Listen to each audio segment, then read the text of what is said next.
Ladies and gentlemen, we're here on Radical Health, the show where we discuss all things health and different healing modalities which may seem radical to the Western mind.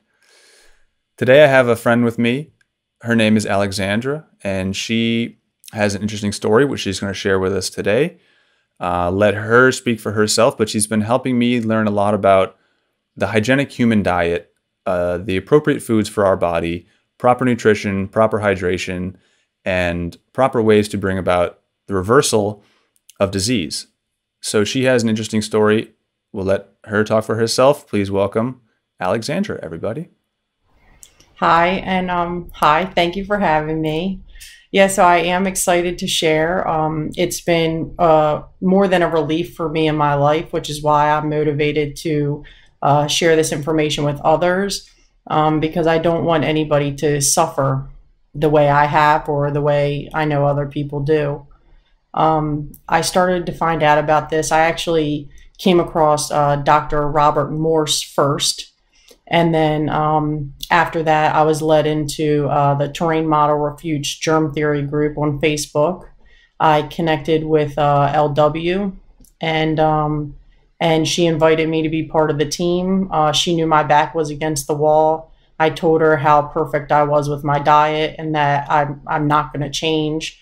And it's been amazing ever since. So, and then after that, a few months later, I created the Hygienic Human Diet group so that I could share what I was eating and what I ate in transition so that other people wanting to do this could see, and also so that we could all have a place to talk to each other and, be together when eating this way, even though it is natural, is so rare.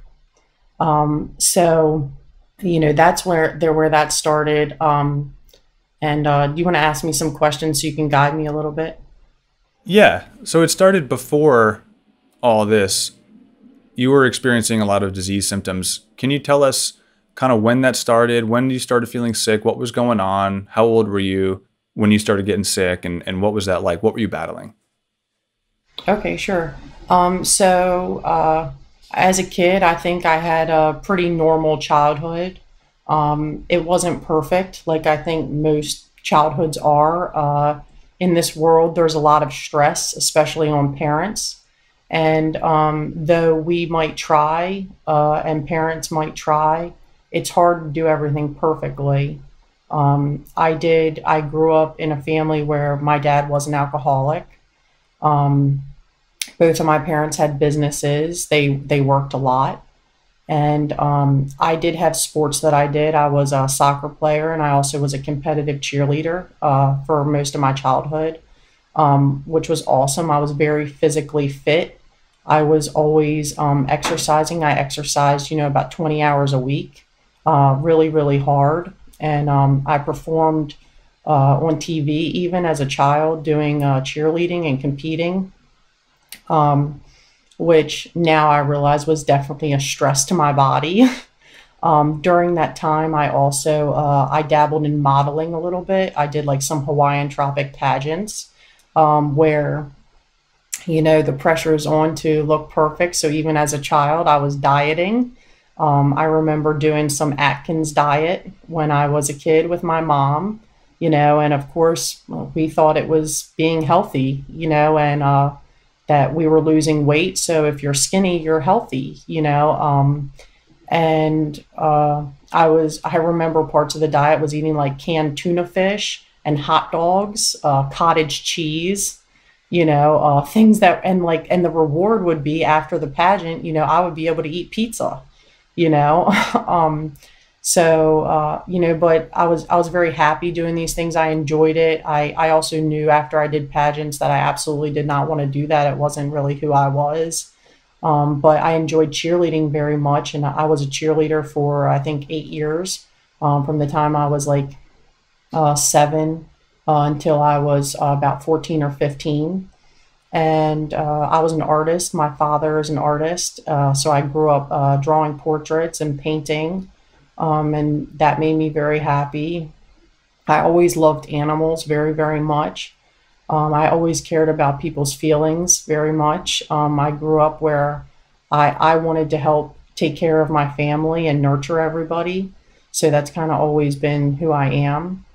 And I enjoy arts and music and, nature very, very much. I always have. My dad, he stayed home with us during the day as a kid. He worked a night shift, and he would take us on nature hikes all the time. We would go on nature hikes on trails. He would take us, for 30-mile bike rides on trails as kids. It was super fun. I had a special walking stick that he made for me. That was awesome. My dad is a very funny guy. And so it was fun having him home when I was a kid. My disease symptoms, I would say noticeably started when I was about 10 or 12 years old. However, understanding terrain model and natural hygiene, I would understand that my disease started when I was an infant. When I was an infant, I had thrush, and I was treated with a long course of antibiotics. I think I was on antibiotics for about 3 weeks. And then after that, I would get things like, I remember growing up, I would get like hand, foot, mouth, or just strep. Growing up, I did not like to eat meat a lot. I remember my parents, I would always eat my meat last, and I didn't really want to eat it. But we ate, conventionally. We ate also what was affordable. I remember eating spaghetti a lot with like meat sauce. For breakfast, I would have bagels and cream cheese, or like toast with cheese on it,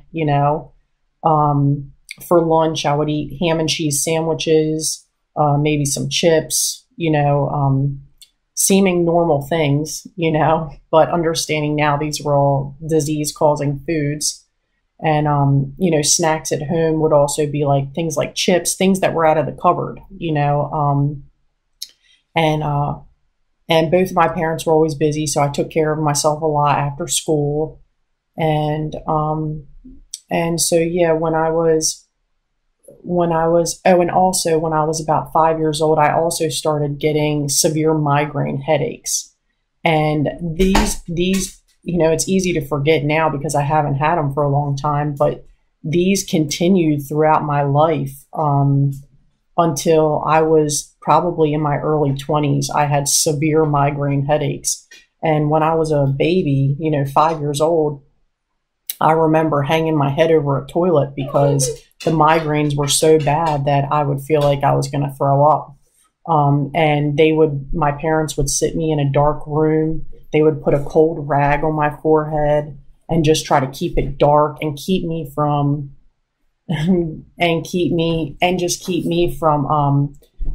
like crying my eyes out because I was in so much pain, from these headaches. And they didn't know what to do. The doctors at the time, they told them that it was probably something, that red dyes can trigger kids to have migraine headaches. So don't feed me any like cherries, maraschino cherries. Watch out for things with red dye in it, or even colored foods that were red. Not understanding at all that I was getting a migraine because I was severely dehydrated. And probably also, I grew up eating, a lot of wheat, meat, canned vegetables, and also garlic. My dad always cooked with a ton of garlic and still does. And so, we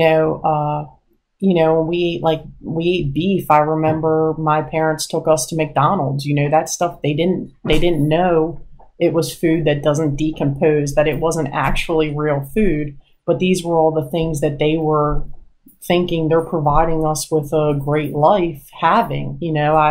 I remember being a cheerleader, and when we would travel around the country and stay there on vacation, we would eat chicken tenders. I mean, that's what every kid eats, is chicken tenders and French fries, or pizza, or hot dogs. These are all such horrible foods for people. And this is what mainstream America and other places, feed their children thinking that they're providing them a nourishing meal, so it's just a matter of not understanding what's really going on.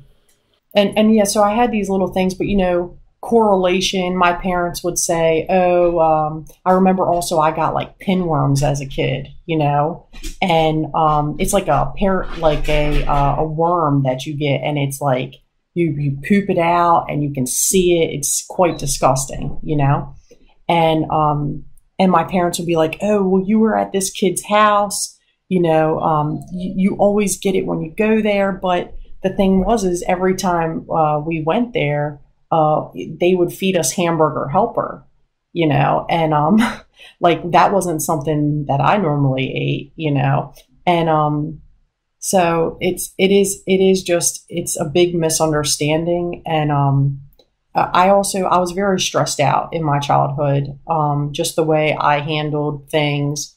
I internalized my parents' stress in their life, in their marriage.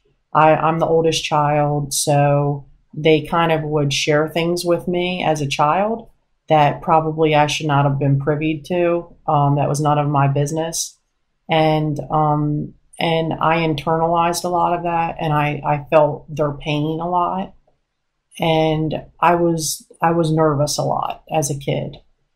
I think that this did not cause my disease, but the enervation and the fear also that I would feel, definitely I now understand is like the first step in disease.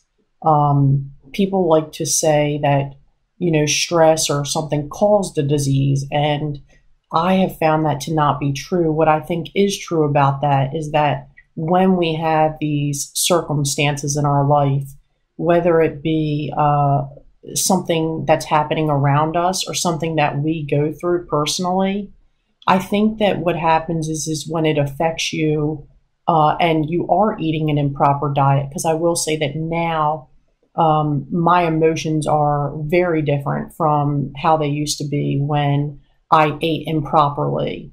I do not go through emotional roller coasters or feel the highs and lows that I used to when I ate the standard diet, or even a vegan standard diet, cooked food. I definitely feel very even. I feel very poised. I feel very in control of myself. And I feel just very keen in my mind. I'm able to control myself, control my thoughts, control my emotions very, very easily. And that's one of the things I absolutely love, But what I do think is when we do have things around us that are upsetting or, out of our control, or something happens and it jars us, it is the things that you do after that that can make you get sick or not get sick. It's the choices that you make then to go and sit and eat your problem or not, or to celebrate by indulging in something that's not appropriate, that feels good for that moment, but doesn't feel good for a long time after that. So these are the things that I've learned just in my short experience, changing my diet, and it has been profound for me. And I've just discovered so much about myself. And I think that's why when people come into this community, they say you're going to emotionally detox, because it's not that you have to live through your past stuff. It's just you start to recognize the patterns, and instead of eating away your feelings and numbing them, you actually go through and process your thoughts and your experiences. Absolutely. I noticed that the last fast I did, it was just a 48-hour fast, but that that one day where I wasn't eating and I was just drinking water, I was so emotional because I couldn't cover those emotions up with food like I normally do. So that was very clear to me the last time I did a fast. And so after the migraines, what were some of the next disease symptoms that you were experiencing? After that, thank you for asking me because there is more. After that, I always had a stomach ache. And I remember having, severe stomach aches all the time in my childhood till my adolescence. And they didn't stop. It continued to just progress to then become diagnosably IBS by the time I was, 15, 16 years old. When I started to get my period, which was when I was like 13, I think it was, I was diagnosed with something called PMDD, which is premenstrual dysphoric disorder.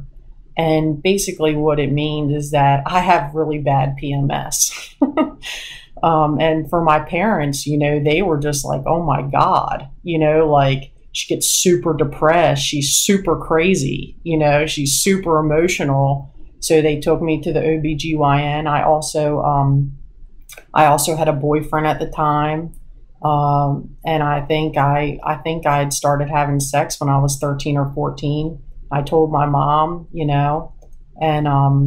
and she took me to the OBGYN and they had me put on birth control. And though I was on a birth control, where it's called like low overall, where you take the birth control continuously. So you skip the placebo week and you just take the 3 weeks over and over again. Well, now understanding that the reason I was having PMDD is because I was severely dehydrated and had way too much fat in my body, which is what is occurring when a woman hemorrhages every month, is her body is detoxing excess. It is a way that women detox that men cannot.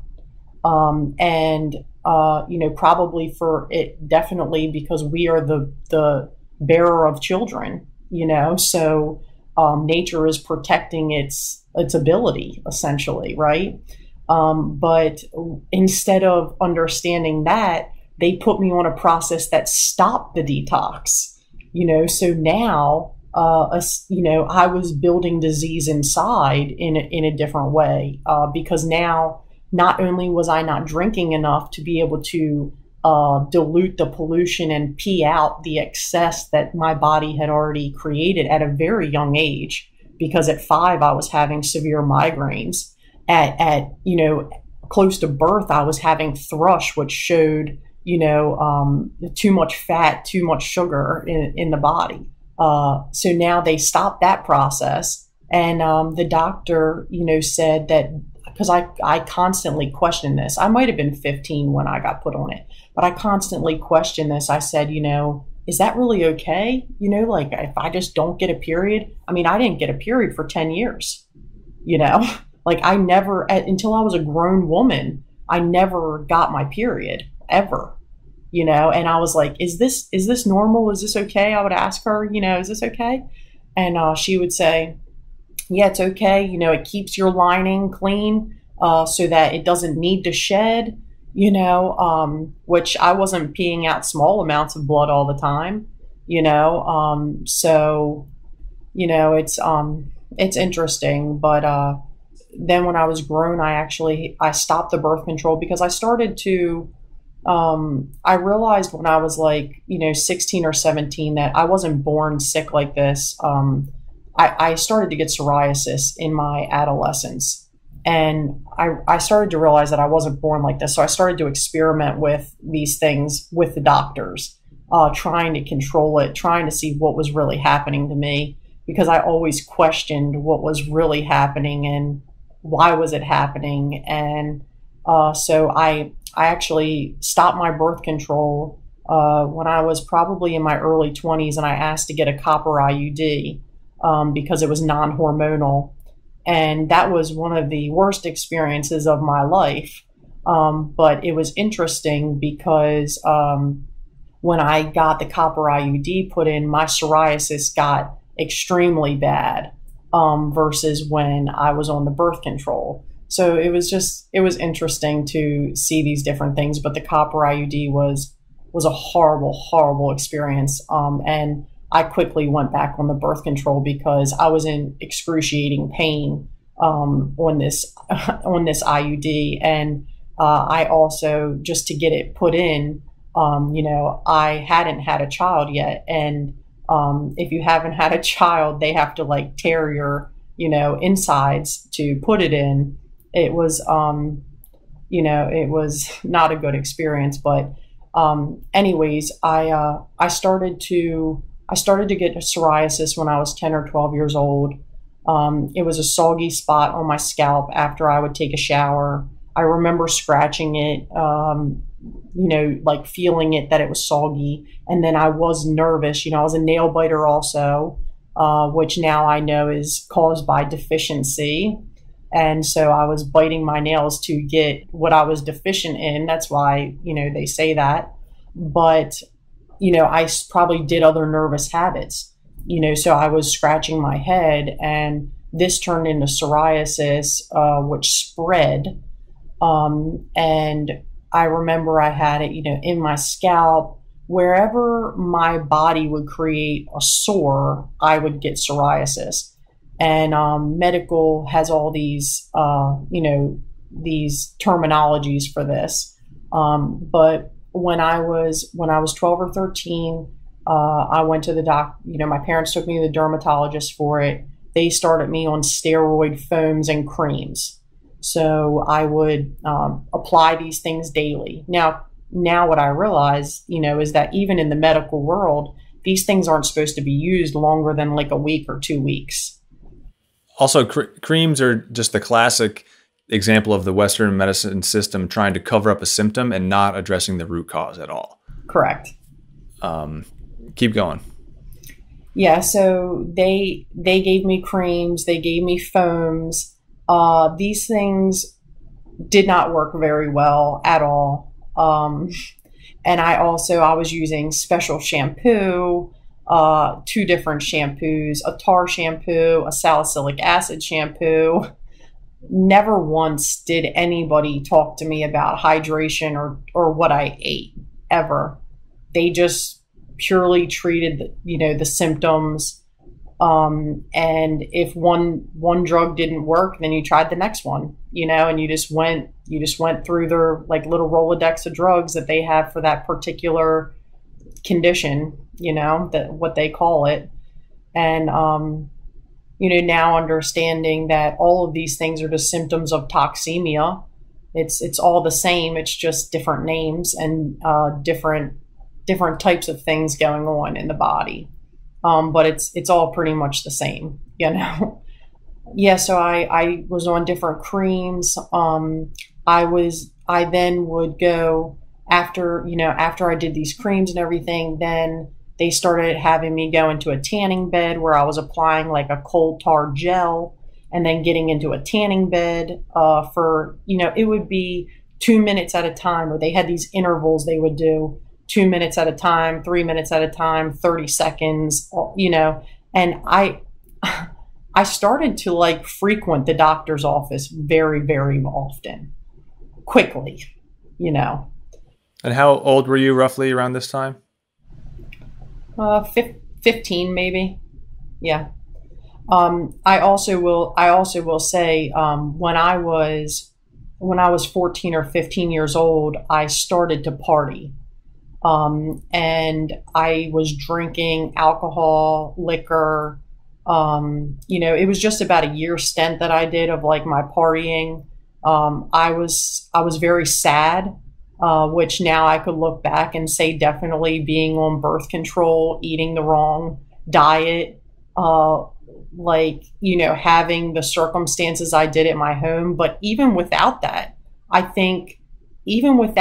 mean, I think if my life would have been shiny and bright, if your mind is down because your gut flora is down, you're not going to feel good. You could be a superstar, like you hear about people. I mean, there's Olympic athletes that come out and say like, oh, I'm feeling down. Well, they don't eat the correct diet. They just perform to a way that is competitively good.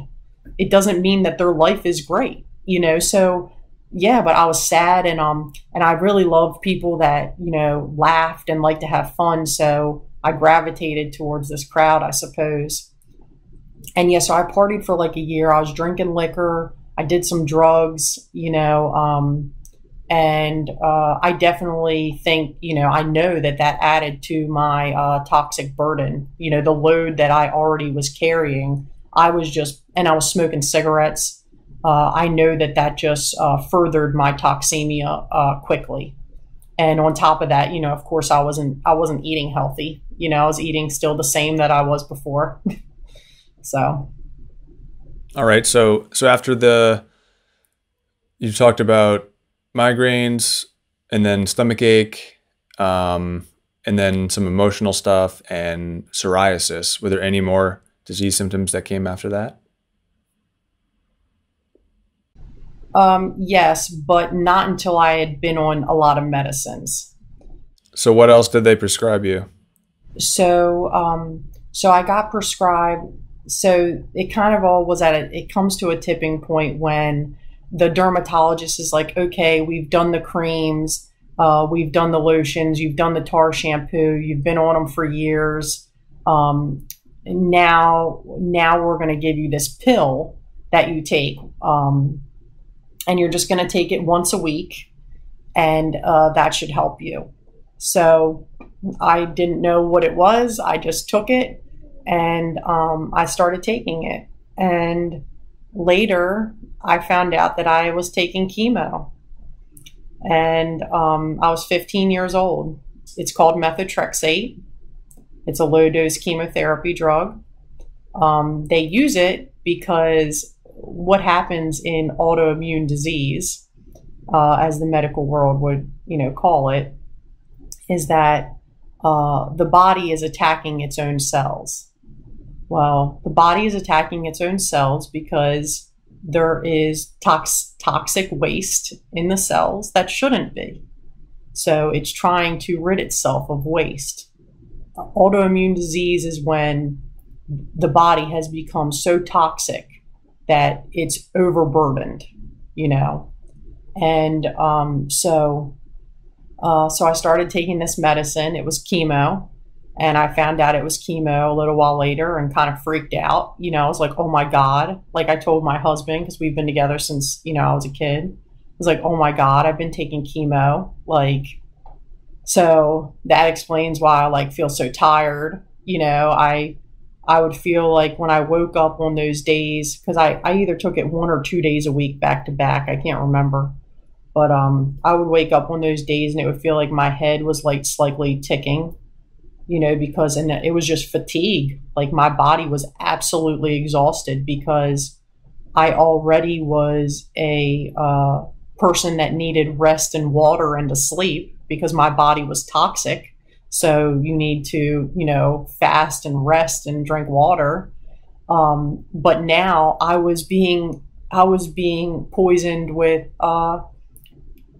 chemo, and I didn't even know it. I felt like they should have told me it was chemo, and this came from a dermatologist's office. The dermatologist gave me chemo.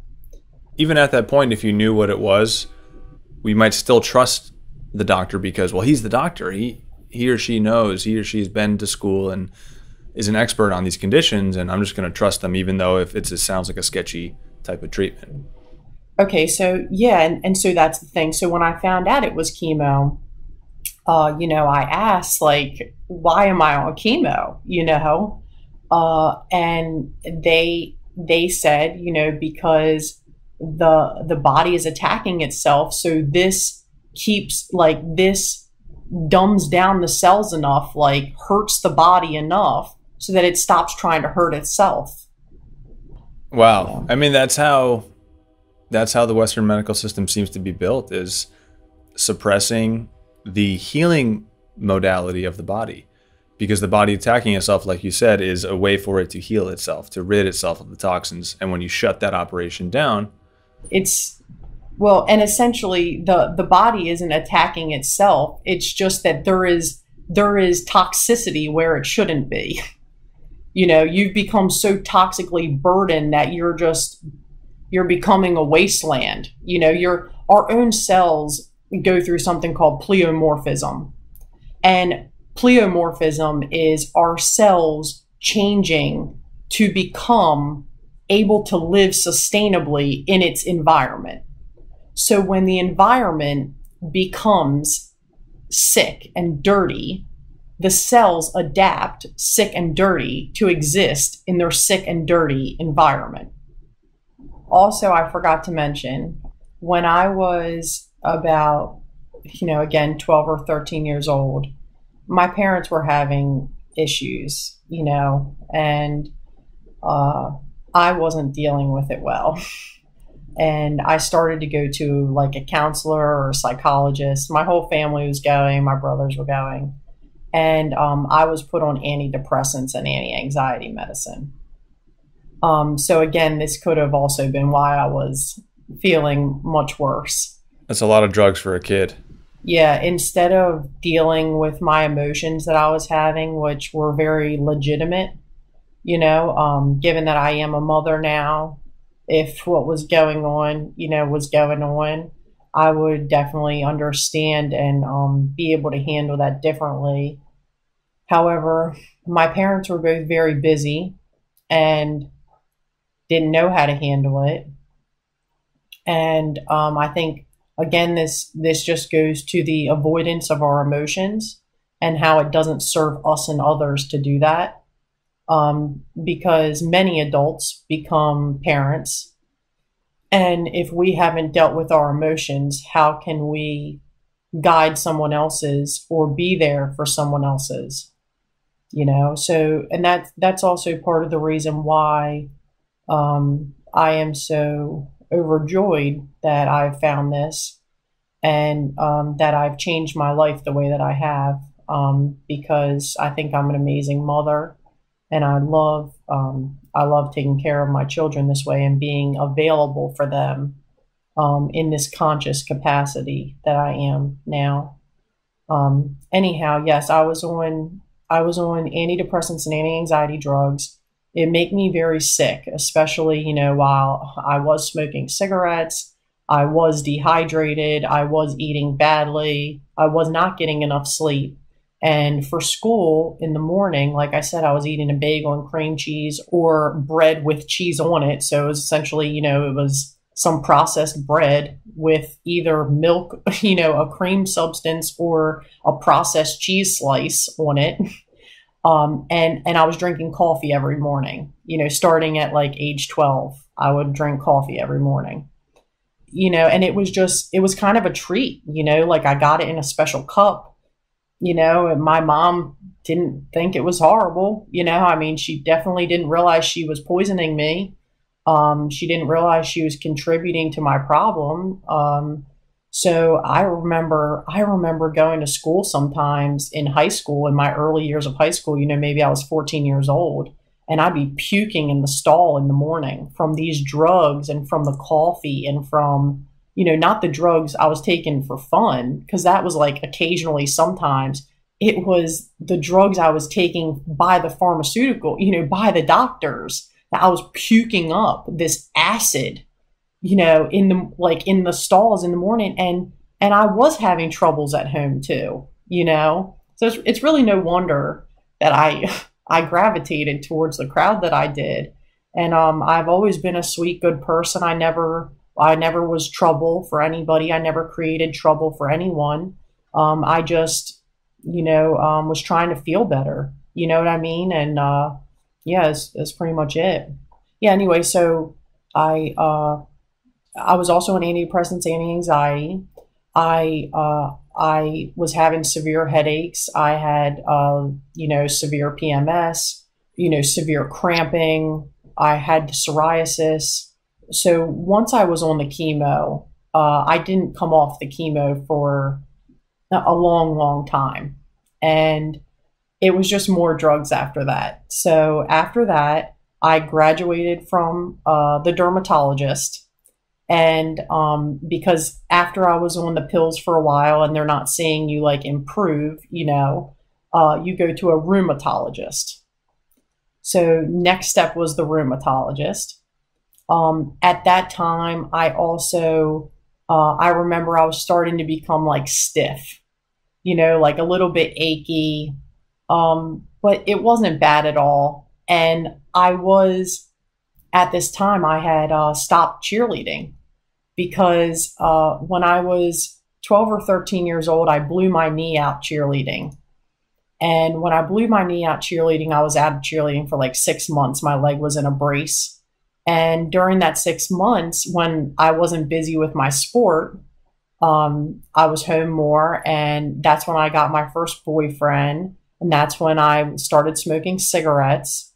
And my parents were like, if you're going to smoke cigarettes and make bad choices, we're not going to pay $7,000 a year for you to cheerlead. Like, you're making bad choices. You're not getting that privilege. So that's when things kind of went downhill even more for me in my life. So my point in telling you this is I was becoming more sedentary. So I went through, I was extremely physically fit as a kid, again, dehydrated, terrible periods, even though I was extremely physically fit. And I mean, extremely physically fit. I was 115 or 20 pounds, and I could lift a 110-pound girl above my head with one arm, by myself, like extremely fit. But I wasn't well, which I'm just telling you that to prove the point that you can be physically fit and not be well, not be healthy, So anyways, I started going to a rheumatologist. And they quickly put me on more drugs. So with the rheumatologist, I started on a intravenous drug where not only was I on chemo now every week, taken by mouth, I was now getting an intravenous drug every 6 weeks, straight into my veins, with a bunch of 80-year-olds. I would go and sit in a recliner every 6 weeks, and I'd be in there with a bunch of 80-year-old people. And I was put on a drug called remicade. And this drug is used for, arthritis, Crohn's, things like this. To suppress the symptoms of these conditions. So, what happened was I started having anaphylaxis the first time and every single time I was on this drug. And anaphylaxis is a severe allergic reaction, basically. People get that when they have severe allergic reactions. It's the most severe reaction you can have to something without dying from it. And my body was doing this, every time. And so what did the doctor do?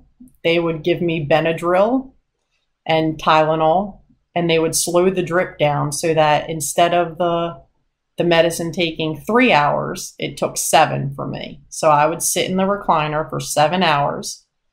And mind you, they also, during this anaphylaxis, which they called it anaphylaxis. I'm not calling it anaphylaxis. It was diagnosed anaphylaxis that I was going through every time. Also, I would go completely white in my face. My throat would swell up and I would be gasping for air. They would rush around me because it would happen kind of quickly. Like as soon as they got it started and it started coming in, the drip started going. That's when I would start like not being able to breathe and not being okay. Yeah, it was scary. I'm a pretty brave girl. My life has not been easy and I'm pretty tough. But yeah, it wasn't cool at all. You know what I mean? It was not cool. And I thought like, I'm going to die. You know what I mean? Like while this is happening, like I felt like I was going to die. So they also, because I had a history of depression and anxiety diagnosed, they told me I was just having panic attacks and that it was in my mind, that I was worried about this drug. But I wasn't worried about the drug at all. I was chilling watching Oprah. You know what I mean? Like I wasn't freaking worried. You know what I mean? I was just sitting there watching Oprah with a bunch of old people. And it wasn't just subconscious anxiety either. Like I was fine. It was just, I'm just trying to explain to you how they can build it, like how this whole industry and how they all work together. And it's so messed up. You know what I mean? Like, because I was going through something very real. I mean, my throat was closing up. You know, it wasn't an anxiety attack. That's why I would turn white and then I'd go purple, you know, because I was having this anaphylaxis, which is why they gave me Benadryl and slowed the drip down to 7 hours, and then it wouldn't happen anymore. Anyway, this happened every single time I got this drug. And to this day, it really bothers me that these doctors still did that to me every 6 months, every 6 weeks. And even the relief I got from this drug was not noteworthy. Like, basically, the psoriasis I had at the time, which was on my scalp, and I had a line down my spine of psoriasis. I just had itchy skin. You know what I mean? Like, and here I'm getting poisoned almost to death every 6 weeks, as well as on chemo for freaking itchy skin. How long were you on this intravenous drug? I was on it for about a year before I ran. And I like ran away from doctors completely for about a year after that, where I was like, I am done. Like, I can't take, like, this is craziness. This is absurd. Like, I'm not doing this anymore, you know? And also in that time, you know, the rheumatologist gave me a few cortisone shots to my hips, you know. So any other, you know, before we get to what you do now and how you actually healed stuff. Yeah, so I was on other drugs. It went from having psoriasis to my little bit of achiness that now, looking back on what it was and what I was going through at the time, it was like I was just stiff. I just needed to like exercise and stretch, you know, and get hydrated and stop eating so much bad food. Like, even if I had cut back the bad food and just focused on hydration and more proper lifestyle, I probably would have been better, you know? But anyways, yes, I was diagnosed with fibromyalgia, chronic pain syndrome, and I was put on drugs like Lyrica. Honestly, there's so many that I took, I can't tell you all of them. At one time, when I was 18 or 20 years old, I was on 18 medicines a day. Yes. Holy cow. Yep. And I never, ever took painkillers. I did not want to take painkillers. I was offered painkillers, and I had no interest in that at all, because you see people on painkillers and what it does to people. And I always smoked weed. So, like, I felt like I didn't need them, you know? But as time progressed, when I was in my early 20s, you know, and after I did run from the rheumatologist for a year, and then a year later I like came crawling back because my fingernails were starting to come off. I was in a lot of pain. I was starting to have spine issues with my spine. And I was having sciatica. I had sciatica down both of my legs, pretty chronically. And yeah, I was starting to suffer more. But at that time, you know, when I went back to the doctor, I quickly got put on a lot of medicines. I was giving myself an injection every week at home now, instead of doing the intravenous medicines. Now they had because, you know, there's always new drugs coming out. Now there was new experimental drugs like, you know, Cimzia, or I was on 4 or 5 other ones like Cimzia, which is a, you know, like a DMARD, a disease-modifying anti-rheumatic drug. They're extremely expensive drugs, but because they're experimental and they're so new, you can get them almost free sometimes if you have good insurance, or if you get signed up with a program. All of these drugs offer these free programs. So when you get started on Cimzia, you get a Cimzia card. You just have to register it, and these injections cost $4,000 an injection. And I'm taking them every 2 weeks. So it's $8,000 a month in injections that I'm doing, on top of the 20, the 18 medicines that I'm taking, or 17, that was one of them. And I'm taking chemo every week. I'm also taking folic acid to support the chemo, even though I can understand now the folic acid was just poison as well. I had instances where one doctor would prescribe a drug, because then I also was going to a pain specialist, because the pain specialist could do guided imagery to give me a spinal epidural, because I had spinal stenosis now. It was, the acids were starting to get at my spine. So I would go for guided spinal epidurals, which is what they, you're familiar with anesthesia world. It's what they give during childbirth.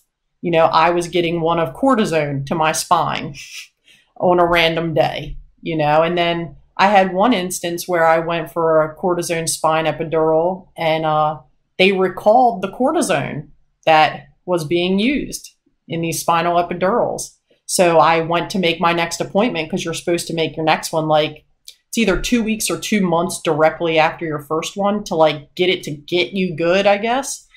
And I went to make my next appointment, and I had to wait. So my first one, I could have been a bad batch, not only could it have been a bad batch, it was kind of a waste in the medical worlds, what I was understanding at the time to be good, because I couldn't even get my second one when I was supposed to, because it was poison, and the place wasn't giving them until it was clear that it wasn't bad batches anymore.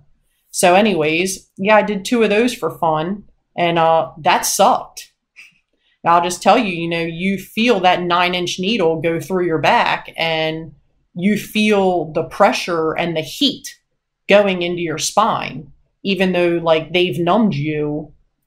It sucks, and you have to lay still, so that's why I share what I do, is because I suffered a lot, and not just from the disease, equally from what I endured from the medicines and doctors.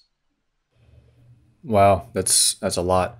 What was the tipping point then that made you that made you sort of try to learn about the more natural approach to healing? And what was that like? So I just started to be whoa, I looked around myself. I looked around at the people I would go to these offices with. Everybody looked so unhealthy, And I would sometimes joke with my husband, I feel like I'm going to catch a dirty person syndrome from being in these offices. These people are kind of gross, but, I was there too, and I just started to it just always, I kept thinking I wasn't born sick like this. I wasn't born sick. I didn't start out this sick. I wasn't always on 20 drugs. I had a simple skin, what I know now was a skin expulsion. Our skin is our largest organ. My body was kicking out acids because I wasn't peeing out enough. I was putting more in than I could handle. But yeah, I started to do all of the alternative things, not at the same time, but I started to get into them one at a time. And this is all while I was also on these medicines. I started to go into these holistic naturopath, different things. So I'll tell you all the things I did. So I first started going to an acupuncturist. And the acupuncturist actually did tell me to stop eating gluten, but I did not listen. She told me to stop eating gluten, and she would do her acupuncture and everything. And she would talk to me about energies and who I should be around and who I shouldn't. And, different stuff like that, emotional stuff, I did acupuncture for quite some time, and I actually continued to dabble in that for several years, well over 5 years, probably 7 years. I went to acupuncture on and off. And then because it was calming, you know, I guess in some capacity, you lay on a warm table, might open up some channels or flow, you know. But it didn't save me. It didn't get me off my drugs. I was still suffering immensely. It wasn't changing things for me at all. It was a treatment, you know. After I did acupuncture, I went to a spiritual healer. It was a rabbi, and he charged me $600 an hour. And I went to him, and he had me do emotional tapping, emotional release tapping techniques. So I did emotional like tapping techniques, pretty time consuming, good, you know, good and positive, right? But it didn't change who I was. And then, and also, you know, he was very expensive. So that wasn't that great for somebody that was young and paying for it by themselves. But I did pay him several $1,000s. I then started going to, one day I was having nerve conduction testing done because I was in a boot again. I was wearing boots, you know, like the space boots that they put on your feet for like a hurt foot. I was wearing those for like a year at a time, you know, because I would have these flare-ups of inflammation. And I was a hard worker. I always worked really hard at my jobs. I was a hairdresser at the time, a really, really good hairdresser. I loved doing hair, and I was very good at it. And so I was a hairdresser at the time, and I was in this boot. It would be, I'd wear it on one foot, and then the other foot would go bad, so I'd wear it on the other foot. You know, it'd be like 6 months in this foot, then they'd give me a few cortisone injections in that foot, fix that foot, then it would go to the other foot. I'd switch foot, you know, be in the boot in that foot, you know, and it was crazy. But I went and had nerve conduction testing done from my spine to, you know, because I was having severe sciatica down my legs. And this is when the pain was like absolutely severe. Even on all these drugs, I was rolling around in pain. And I was working 12 and 14 hours a day as a hairdresser. I was drinking venti coffee every morning. I was not drinking water during the day, probably another venti coffee later in the afternoon. Then I would leave work late at night, and I would either grab like a fast food cheeseburger on the way home at night, or I would, I'd come home and I would eat at 11 or 12 at night, you know, again, my only like large meal of the day, whatever I was eating that wasn't good for me, you know, even if it was chicken and vegetables and a potato or something, you know, it wasn't helping me out. And I was living to make money. I was living to take care of other people. I always put other people first. I loved what I did, but I wasn't loving and understanding how to take care of myself. You know, I was just living in the fast lane. I had a very calm life, you know, at home. My life was always very controlled and just wonderful and calm. I had a great life, but I wasn't living it right. I wasn't doing what was good for my body. And during this time also, when I was working like this, I was still taking the chemo every week. I also, I worked as an educator on the weekends. I was a L'Oreal professional educator. So I would travel around the country on the weekends teaching people in salons how to do hair or how to run their business. And I love that as well. It's wonderful, wonderful people, you know, it's great. But I wasn't taking care of my body, and it was showing, you know, and I was burning it at both ends, and I was burning it with medicine and with food and not drinking any water. And I was just on coffee, you know, I was running on coffee. I actually started to pay more attention to my diet when I happened to go to a chiropractor. And that's what I was going to say about the nerve conduction study. I went to this nerve conduction study, and the nerve conduction, you know, the guy that did the testing, I was basically talking to him and I was telling him how bad I'm suffering. And I'm literally a young person and I'm suffering severely, like severely on a daily basis. I mean, I'm whimpering to walk. I'm heading towards being in a wheelchair soon, and I'm about to lose who I am because I don't want to be an amazing hairdresser in a wheelchair. You know, I am like an amazing person. I don't want to be in a wheelchair, you know? And so I was just expressing myself to this guy over and over. And he was like, I think you should go see this chiropractor. He's really good with spine stuff. He can help you. So I called this chiropractor up. I was fearful of chiropractors, very fearful of them making the wrong adjustment, hurting me worse. I could not afford to be hurt any worse than I already was, you know? I called this chiropractor and I built a long-term relationship with this chiropractor. And though he did put me on a lot of vitamins and treatments, and I drank activated charcoal with him, not with him, but, you know, suggested by him, he very much shared a lot of information to me. He's a wonderful person. He shared so much information with me about diet and about the body from his understanding, you know, point of view.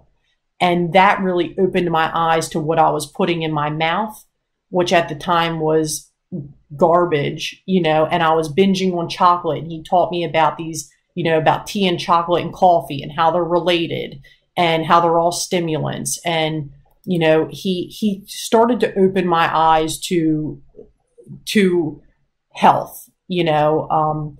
So that's what got the ball rolling. And I was with him for about 4 years. And in this 4 years, he got me off those 20 drugs. And he got it so that I was only taking the injection and the chemo again. So then I decided, once I was on the injection and the chemo, I was like, I'm done taking the chemo. I don't want to take it anymore. Oh, and I was taking birth control still, you know, didn't want to get pregnant yet because I was on chemo and this DMARD.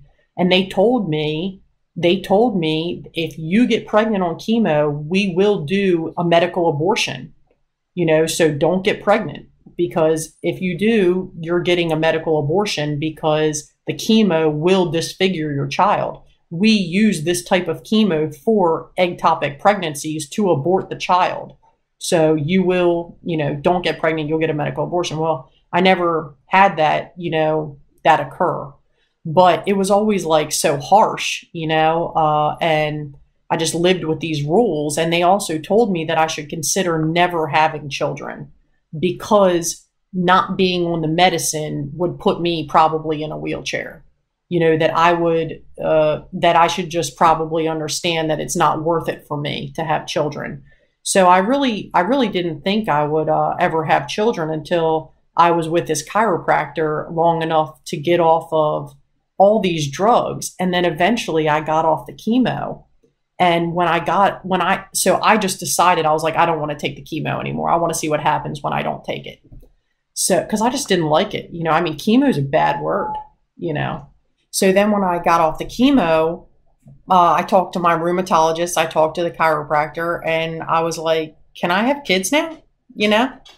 And they were like, yeah, just, you know, let the chemo come out of your body for like 3 cycles, like have 3 menstrual cycles, and then you can try to get pregnant, you know? And it was awesome because, you know, my husband and I, we were super happy people. We always have been super happy together.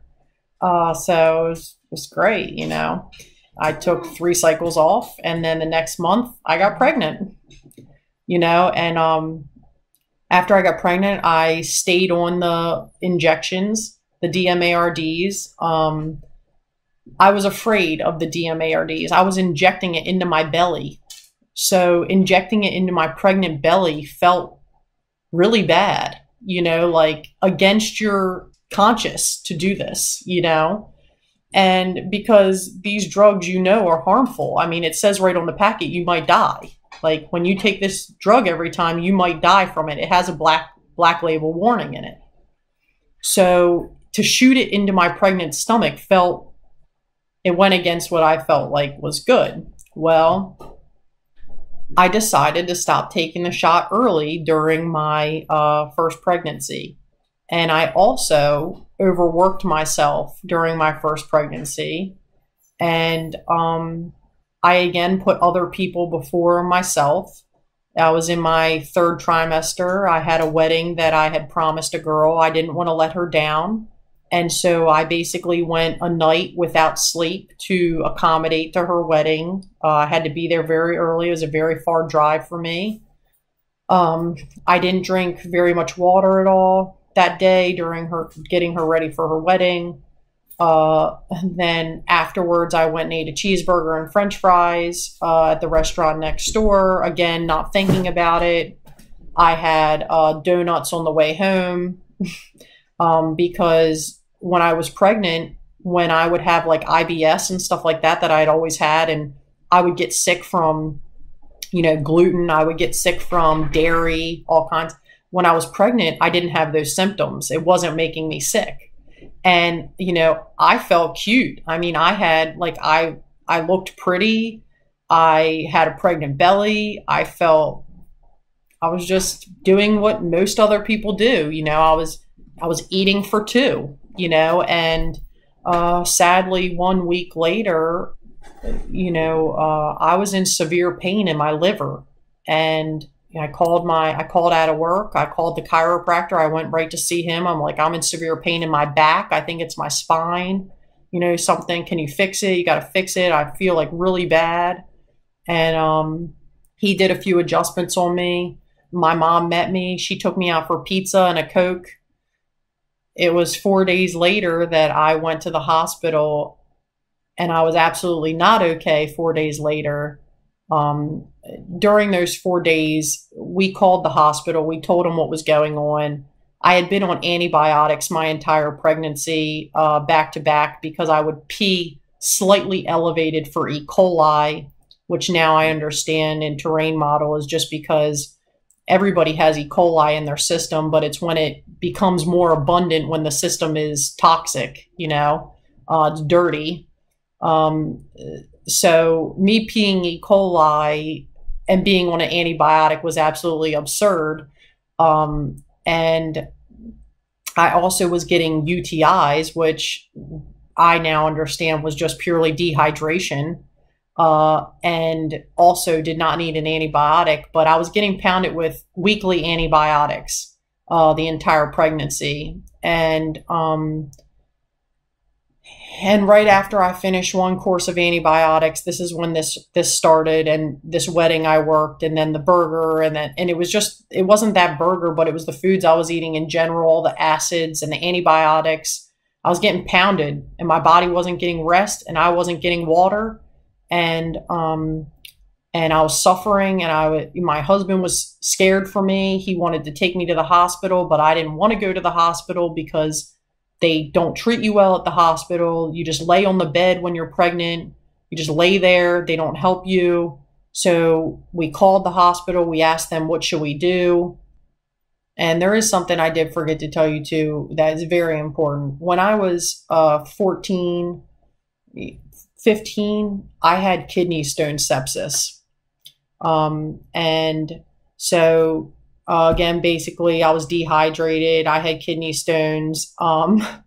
And I was dying when I was 15 from kidney stone sepsis. And they did lithotripsy on me, which is where they like beat you, in the back a bunch while you're put to sleep. But they beat you a bunch, or they do it with a laser. But mine was like vibration, where they just vibrate you really hard. They're like beating your kidney really hard, and it shatters up the stone so that you can then pass it without like creating a problem. And they also put a stent inside me so it would like come out easier, Anyway, so because I had this history of kidney stone sepsis, they told my mom not to bring me in on the weekend shift for the pregnancy, when really all I needed to do was drink water and rest. Okay. They told my mom that they should give me painkillers if we had any in the house, and Tylenol extra strength. So I was dehydrated. They gave me painkillers and Tylenol extra strength for 4 days straight while I was starting to not be okay at all.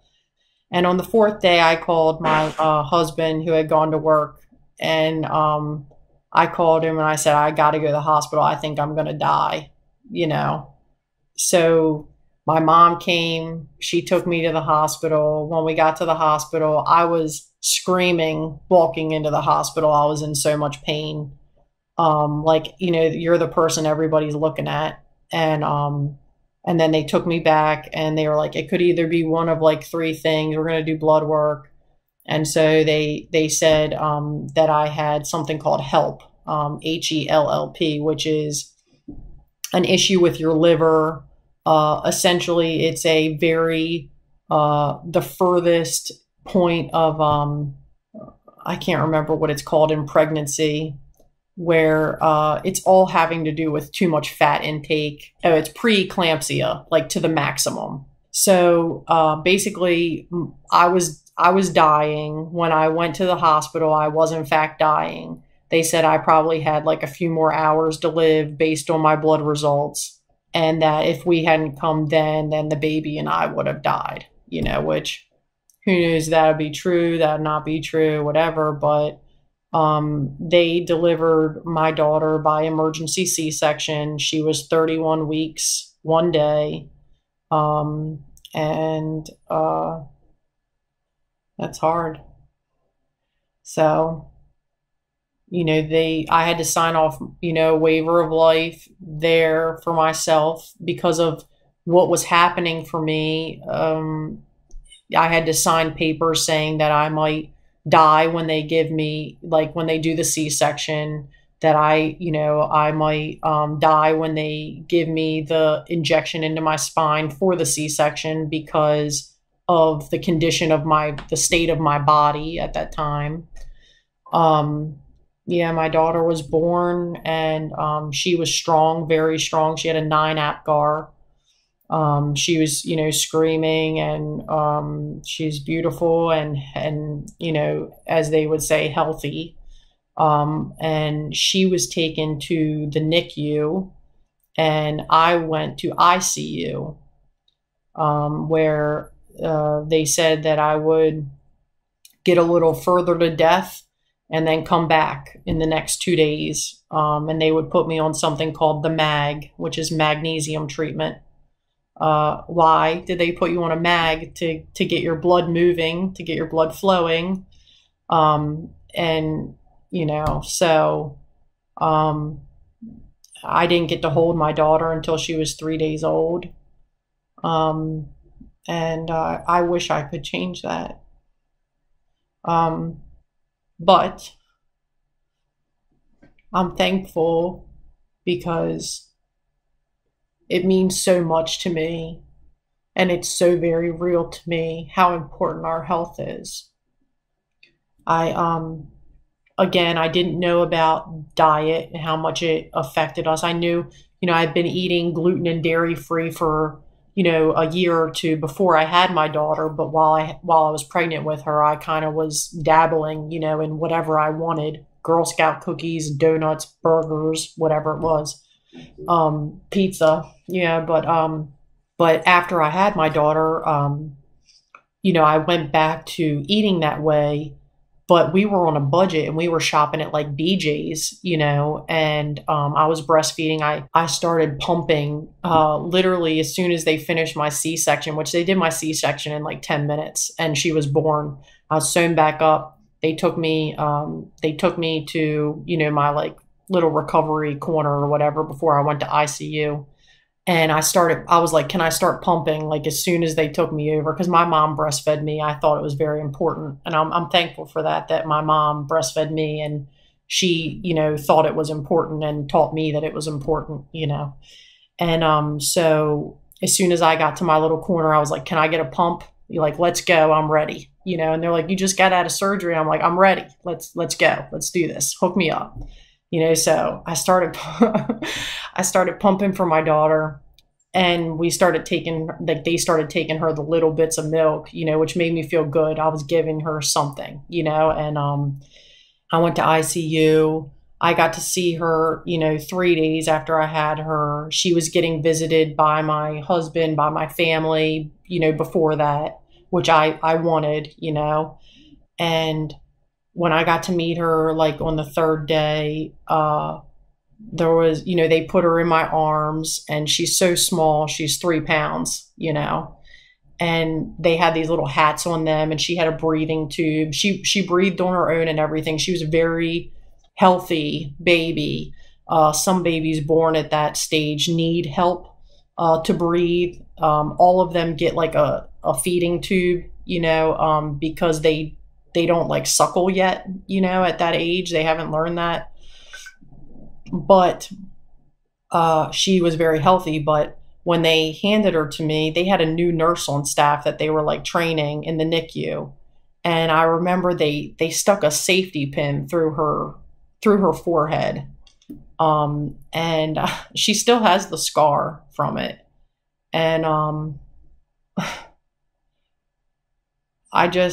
I'm thankful for everything, but some of these things and the lack of nurturing that the medical system has and the detachment from nature is very evident in these such ways.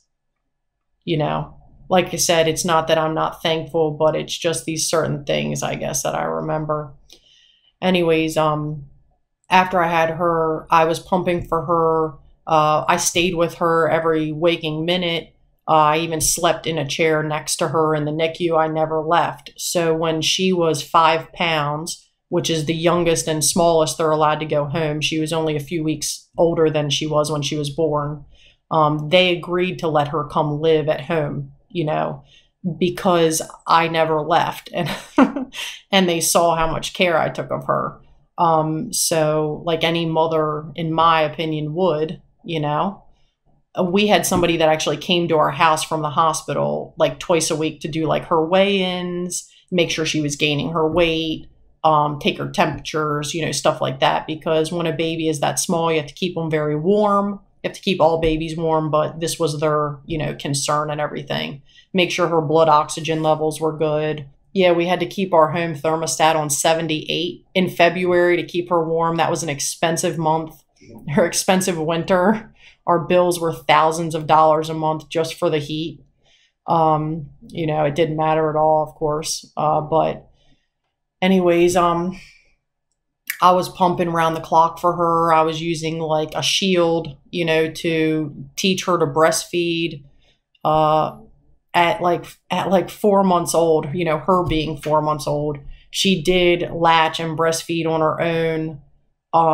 It was awesome because I had like worked my butt off for that, with her, and it was awesome. And also at that time in 4 months, and I didn't really have help. I didn't have support. I was alone. My husband went to work, he was sleeping at night. He couldn't, breastfeed for me, and he was, sleeping. So I would wake up, I would practice breastfeeding with her. Then I would pump afterwards. Then I would, go clean my pumps. At the time our dishwasher broke, of course. So I was hand washing everything. I would go wash my pumps in the middle of the night, and this was every hour and a half. So I wasn't sleeping at all. I was eating food from BJ's, and then when she was about 4.5 months old, at this time, I'm not on any medicines at all. My hands were so big, they just look like the Penguin's hands from Batman. Like, it was like just, I couldn't barely move them. If the wind blew, it hurt like severely. I could barely do her diapers. I could barely walk. So I was like limping everywhere, just whimpering in pain to step on my foot, on the balls of my feet. Again, I'm eating like peanut butter granola things from BJ's. I'm eating standard things. I'm breastfeeding. So the child is taking from me, the nutrients, the minerals, the liquid from my body, because breast milk comes from your blood, and I'm not hydrating myself or giving myself nutrition. So it's literally just taking from my body, all while I'm just putting in more acids, fat, and burdening myself.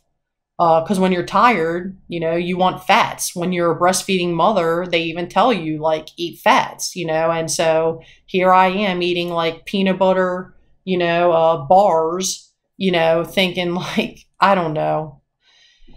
You just don't know, that's the thing. So by the time I was 4.5 months postpartum with her, I was in such bad shape that my rheumatologist was like, if you don't go back on an injection, I didn't want to take it because I was breastfeeding her. So I didn't want it to poison her, They were like, if you don't go back on an injection, you're never going to chase her or play with her in her life because you're going to be crippled and you're not going to be okay ever again.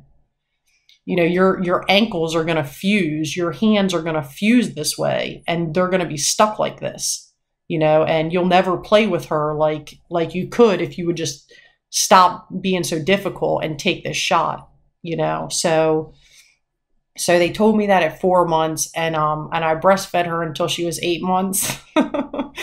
And then, so I went 4 more months like that. And then I finally like gave in because I couldn't keep going, and I didn't know about how to fix it myself at that time. So I went back to the shots and I stopped breastfeeding her. And then 4 months after that, maybe 6 months after that, I got pregnant again. So this was an unexpected pregnancy.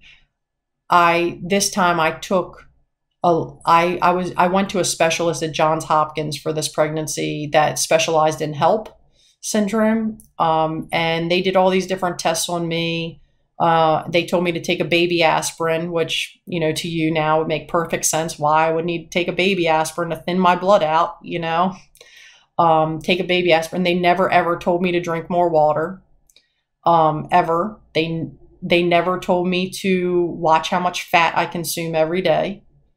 They never asked me about my diet in general, because I wasn't like a severely obese person or somebody that seemed like they needed counseling. I mean, some of the people you see are just like their body's dying and they're so severely obese. It's very obvious. I saw a lot of this in Johns Hopkins, in the OBGYN's office, I mean, women weighing 300 pounds, but they're pregnant. You can't even tell they're pregnant.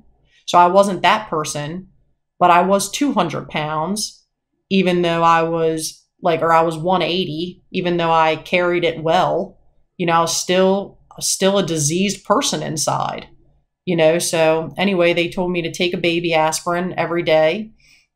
They put me on a low dose antibiotic, a macrobiotic. It's called Macrobid. And that was because, again, I'd pee tiny amounts of E. coli, not enough to trigger a normal person to need antibiotics. But because I was pregnant, because I had a history of kidney stone sepsis, they wanted to be on the safe side. So my child and I took anti-life drugs my entire pregnancy. And I also stayed on my injection my entire pregnancy because I was afraid of having a preemie again, essentially. So they told me that they wanted me to schedule a C-section since I had had a C-section before, which I denied. They tried to get me vaccinated, even though I was on drugs that you're not allowed to get vaccinated on because the drugs I took suppressed my immune system. So vaccines that are live could kill you, It even says that, but they still tried to give them to me and would say it's fine, We normally don't see a problem, I denied all of the vaccines for pregnancy that they try to push on women. And I also was vegan when I was pregnant with my son. So I wasn't eating meat at that time. I was eating, a vegan diet, cooked vegan diet. And I ended up with my son. I had a VBAC, which is like a vaginal birth after cesarean. Again, they did not want me to do that, but they said it was my option. And they did all this testing on me in the beginning of my pregnancy where they were doing ultrasounds of the blood flow around the uterus, which again would make perfect sense, because I had a problem of my liver. I had a problem of excess fat before. They didn't tell you this though. They just did the ultrasounds and they said, oh, like you have good flow. Now we're going to get you excited and we're going to test your heart rate. Now we're going to get you out of breath and we're going to test this about you. It was all stuff relating to my blood flow and like the fat in my veins, you know, but they didn't tell you this. They just specifically looked at the specifics. It was all segmented, you know, and then they would say, okay, and this was the specialist at Johns Hopkins, okay, based on your blood flow, based on the test that we just did, these 10 different markers that we did, your chance of having preeclampsia, HELLP syndrome again is 1 in 10,000. Okay, great. You know, so I felt relieved after hearing that, you know. Anyways, so I went on. I had my son at like 38. I was 38 weeks and a few days, I think. He was a beautiful, healthy baby. I nursed him the moment he was born. It was awesome. So happy, you know. Again, with him, I went in with my whole sheet of things that I did and didn't want. And that quickly flew out the window because of the pressure that you get from them. So I got put on the drug that induces your birth to go along quicker. It's a very pressured experience, especially having children when you go into the hospital. And it's a lot of fear mongering that they do. Well, if this doesn't happen in this many hours, then this could happen. And it very much makes you feel powerless, just like the rest of the healthcare system does from the beginning. They always told me that this was something that could be hereditary, could be not.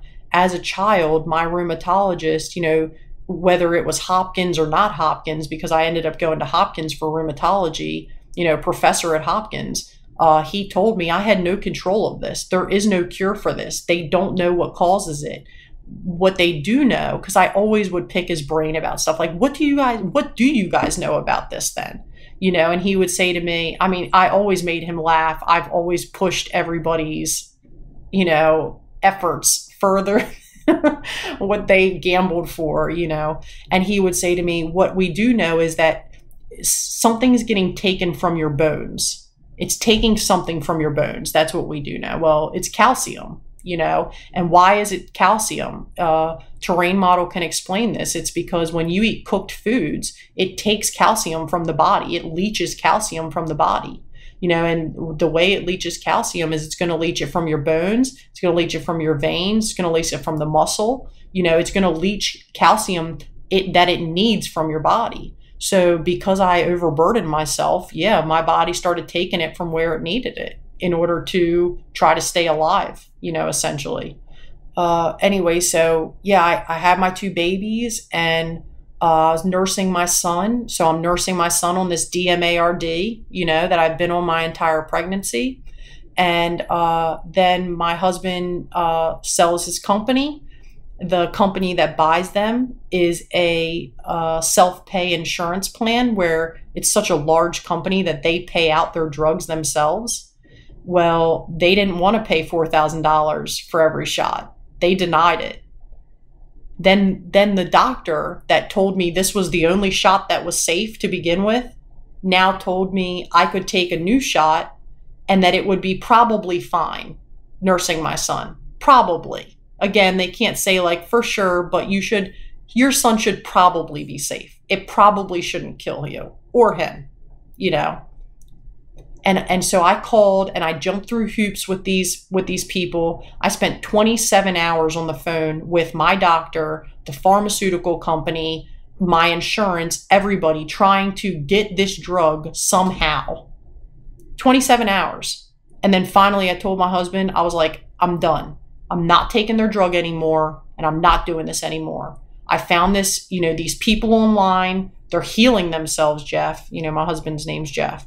They're healing themselves of every type of disease. It doesn't matter what it is. There's people on there that are healing arthritis. I'm going to do this because I can't, like, I don't want to keep my kids were at this time, you know, they were 2 and 4. So they're like coming to the age where they like know stuff. And then I'm finding out that like my disease is not incurable. You know, it's in fact something that I can definitely get myself out of. Many people are, and that I'm not like stuck like this. If I know this, I can't teach my kids to take poison that has almost killed me several times, because I've gone to the hospital several times dying from issues with medicine. You know, I had several times where they put me on 2 medicines together that didn't work well together, and I had problems. I had a mini stroke serotonin syndrome when I was in my early 20s because they put me on 2 drugs that didn't go together.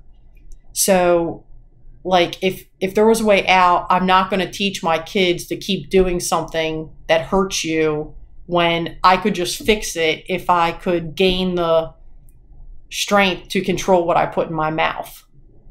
So I also, during this year of time where I was finding out about the Dr. Moore stuff, I also started going to a nutritive response counselor. And they're similar to a chiropractor where they do the AK muscle testing, you know, but they're different because they have a different protocol that they're trying to achieve and teach. And they're looking at specific organs of the body instead of the overall structure. I start over this year, and the year was 2020, exciting year, you know. I start going to this woman. I sign off my life and her waiver saying she's not a doctor. I might die from what she prescribes me. I'm willing to do that to get myself better, similar to a naturopath, but different, you know. So I start going to this woman, and I'm going to her like every week. She's muscle testing me. I come up that I have fungus, adrenal fatigue. I have no adrenals. And also at this time I'm taking prednisone. I started taking prednisone after my daughter was born. When they boosted me at that 8-month postpartum time on the new drug, you know, when I had to stop breastfeeding my daughter, that first drug didn't work. So then they had to boost me on another drug. And when I say boost, what I mean is when you take these DMARD injections, you get started up on it, like a starter pack to begin with. So you're going to take like 2 back-to-back and then another 1 back-to-back, and then you're going to start on a normal dose. So they're like boosting it in your system. So the first boost and start did not work. So then they did a second boost and start on me. And after that second boost and start didn't do what they wanted, they put me on prednisone. And I started on like 20 milligrams a day, maybe, you know, might have been 20 milligrams AM, PM, might have been 10 AM, PM. I can't remember, but it was prednisone. And it was like a miracle drug, you know, felt like at the time. So I was also on prednisone when I went to go see this nutritive response counselor. And it was my goal through nutritive response to get off of all my medicines. You know, I was really done with it. I had been weaning myself off prednisone since I got put on it, you know, the 3 years prior. And I was down to 5 milligrams in the morning, and breaking that now into 2.5 milligrams in the morning. I was breaking these pills in half to like get myself off of it. So I start going to this nutritive response counselor. I'm a vegan. She tells me that I have candida, I have fungus, I have adrenal fatigue, I have like excess mucus. I have, I can't remember what her other 2 diagnoses were, but those were the main things. And she puts me on, you know, about 60 whole food vitamins, herbs, pill form a day. She tells me they can't hurt you. They're just food. They're just foods. They can't hurt you. You know, so I start taking these 60 things a day, including 4,000 milligrams a day bovine adrenal, which if you're not familiar with that, that's adrenal. Like we have adrenaline in our body that controls fight or flight. This was 4,000 milligrams of fight or flight I was taking.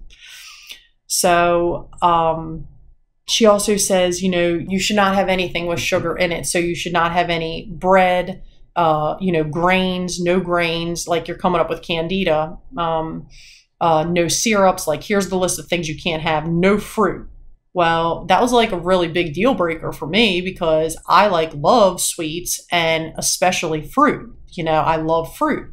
And when I was on a vegan diet, I was like a high carb vegan, but I ate a lot of veggies and I ate a lot of fruit. Now to understand in the terrain model, and natural hygiene tells us that, candida is present in the blood to eat excess sugar and waste. So basically, when it's trapped and there is too much because of excess fat in the blood, there is too much sugar that is trapped. Therefore, candida will increase in volume in your blood to eat the excess, and also excess waste because I'm dehydrated, Also, while my blood is thick, I am dehydrated. Your hydration in your blood comes from water, or the liquids that you consume.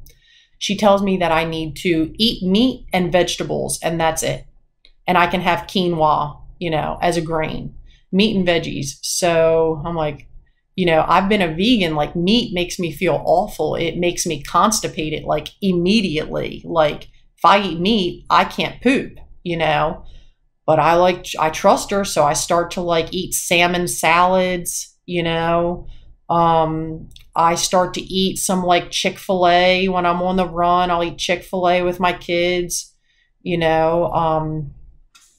So then anyway, I stay on this protocol with this woman for 6 months. Interesting enough, after I start eating the meat and veggies that she's prescribing me, about a month later, she tells me that she also needs to add magnesium to my protocol after I start eating meat. Why? Why do you need magnesium? You need magnesium because your blood flow is getting slower. You need magnesium to move stuff around because what she was having me eat was increasing the fat, that I was already creating my problem, So I start to feel worse. And I tell her, I'm like, I can't do this meat. It makes me feel bad. I'm not feeling good at all. I feel exhausted. I feel worn out. And she's like, well, you just need magnesium. It's just, we're peeling you like an onion. It's in layers. We're going to find one problem and then we're going to fix that. And then it's new things are going to come up and then we're going to fix that. We're just peeling you like an onion until we get to the, to the bottom of this. Okay. So anyway, I started to do so extremely poorly and I was a nervous wreck, an absolute nervous wreck from this. I didn't know it at the time, but the adrenal, I just knew that I cumulatively was getting worse in the way I personally felt. I'm trying to stick with her. I'm trying to get better, but this isn't working for me. And it's cost my husband thousands of dollars. We spent our whole health savings with this woman, probably $4,000 in 4 or 5 months. And it was everything. I was taking 60 vitamins a day. I was starting to get blood sugar issues. So basically when it would be a little while before I needed to eat, I would start to have extreme nervousness. I felt like I was going to pass out. I became very irritable and aggressive, just in the way I felt. I felt absolutely awful. I just had to eat something and then I would feel a little bit better, but it was totally whack stuff was starting to happen to me, That's when we had found mold in our basement, in our house, just a small amount of mold, but we were having it taken care of. We didn't spend time in the basement at all or anything. It was just something we happened to find all at the same time that everything else was happening. And again, we hadn't lived in this house my whole life. It wasn't like these problems were created by this tiny crack of mold that was in my house. It wasn't found upstairs at all. They swabbed our house upstairs, which is the only place we spent time. But I was having my house mitigated. I was living at the beach now. I moved to the beach with my kids. And so now I was on my own, taking these freaking vitamins. I was feeling like a whack job, and I found this Dr. Morse stuff. I started talking to one of the Dr. Morse people, and she's like, you got to get off that shit. It is not good for you. So I did. I stopped taking it. And the day I stopped taking it, the next day I felt better again, but I still was not okay, but I felt way better, and I was still nervous, like very nervous. But I wasn't having like the highs and lows with my blood sugar, none of that. And so while I was down at the beach, I basically started transitioning. I went back to my vegan diet. I started to eat high fruit. I started to become aware of what you need to do this. You need to start drinking a lot of juice. So at that time, I started drinking like juice from the store, but I was trying to find the best juice. I started to get in the habit, and that was in October, November of 2020. In January of 2021, I found Terrain Group and Lauren Whiteman, and I, expressed to her what I was going through. I had my iridology done by, an expert, a doctor, or a Robert Morse iridology, expert. He prescribed me herbs. So that also turned me off of the Robert Morse ideals and understandings, because I had already been down that road, and that was a bad road for me. So when I found Terrain Model Refutes Germ Theory, and I started reading everything, and for me, it was like I had to just immerse myself in this because my back was against the wall. I was either going to become crippled really fast, like I had in the past from my state of condition of my body, or I was going to fix it. And I'm a stay-at-home mom. My husband is the provider. My children are my responsibility. My house is my responsibility. I have no one to help me. So I had to do what I had to do. And I was very, very, very lucky. And I still feel lucky every day to this day. And I tell her all the time how thankful I am to have found her and her group. And for her especially, she is a special, special person. But that's when I started to read about natural hygiene. I started to, just really educate myself and become familiar with it and start to practice it myself. And I saw changes immediately. The first change I noticed was actually not having to do with my pain and everything. It was my vision. So I used to wear glasses, and I also had allergies all the time. And I didn't have allergies or need my glasses anymore. In fact, my glasses were made my vision funny. And so that's what I noticed first is first I was becoming hydrated, and my psoriasis in my, adult life has also affected my fingernails to the point of my fingernails coming out from the nail bed, completely becoming detached and covered underneath with psoriasis. Very extremely painful.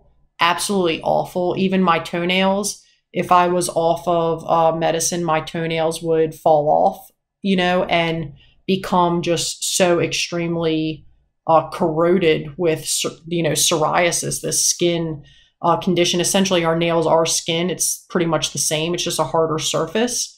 And so it would attack my nails as well. So first I noticed that I didn't need my glasses anymore.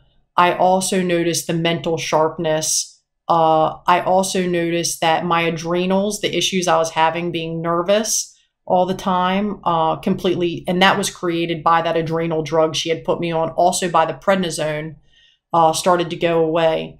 Another thing is in November, when I came off of all these drugs, because I also came off the prednisone completely in November as well. I had weaned myself down to 1.25 milligrams a day.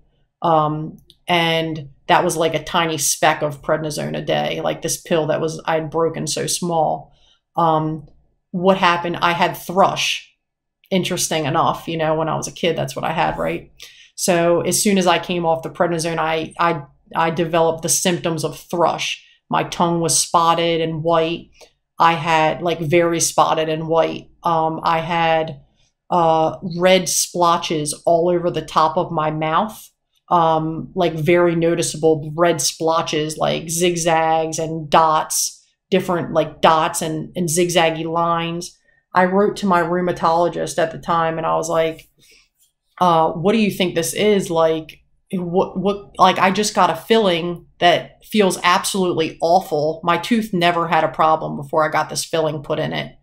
Do you think it's this filling? Like, am I being poisoned, like having blood poisoning? Like, what is making this funny thing in my mouth now right after I get this filling? You know, I was just correlation. Again, you think of what happened in your mouth.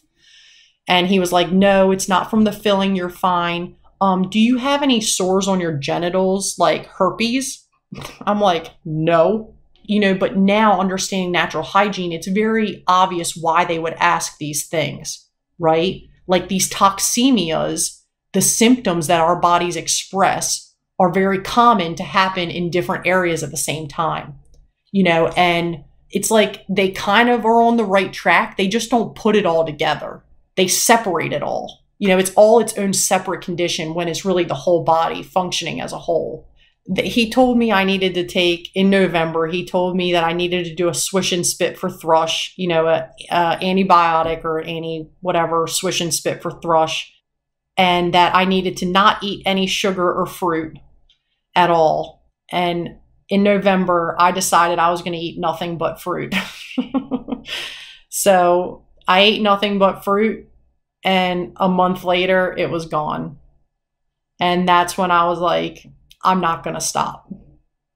I'm going to keep going. And so then my glasses went away. Then my allergies went away. Then my, you know, mood issues went away. Then my adrenal issues that I was having went away completely. When I was down at the beach with my kids, I was playing with them. And when my husband would come on the weekends, I would get on the swings and actually swing myself like a kid on a swing.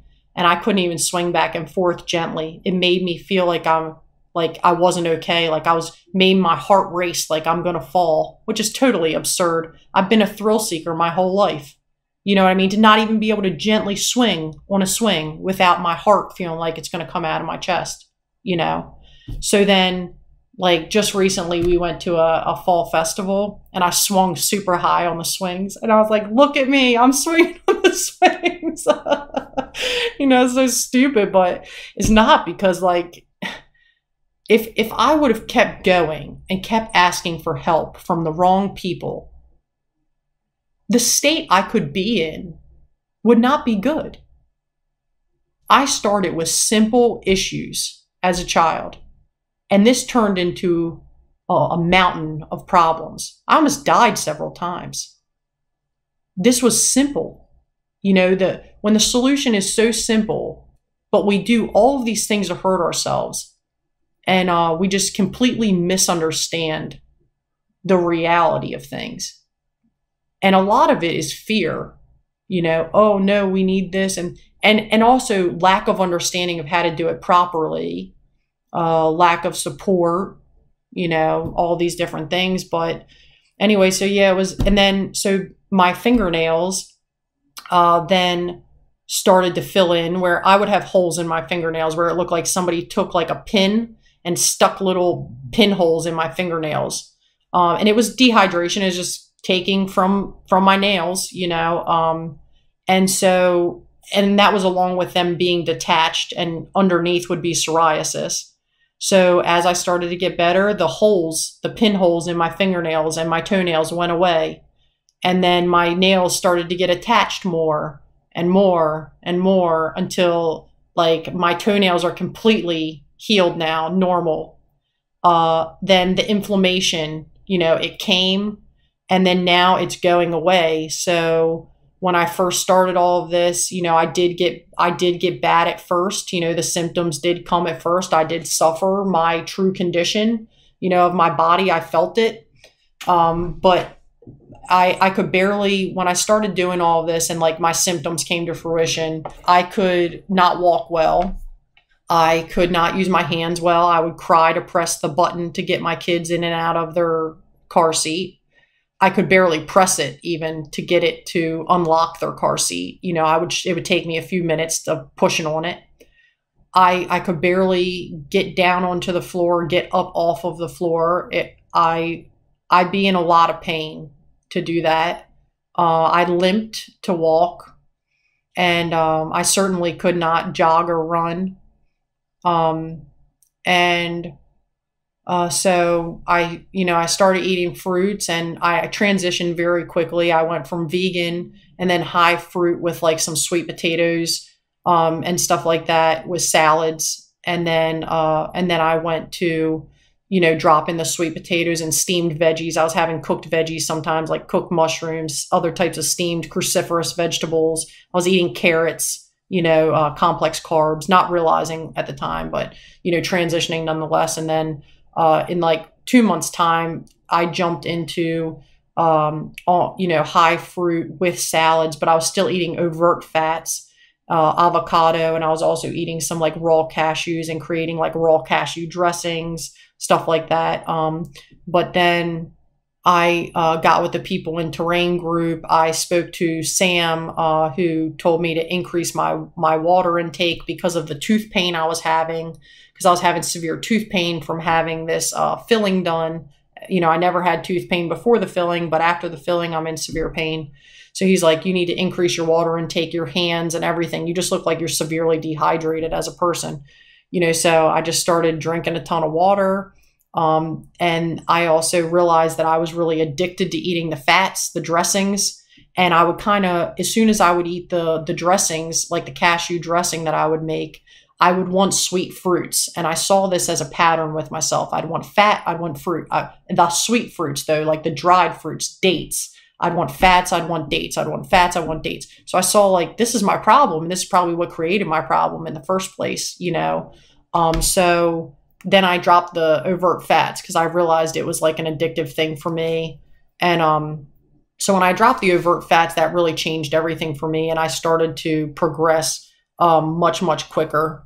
And so, yeah, I don't eat overt fats now. I eat fruits, I eat greens, I drink pressed juices, I drink smoothies, and I drink a lot of water.